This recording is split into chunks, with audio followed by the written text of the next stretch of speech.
Bachelor லைஃபுக்கு salute போட்டு marriage வைஃபுக்கு Tata காட்டு.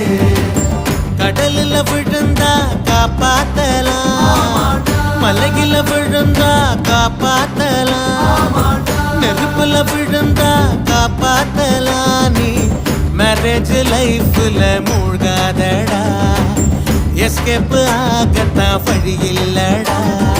வா மச்சி வீட்டை விட்டு வாழ்ந்தவ சொல்லுற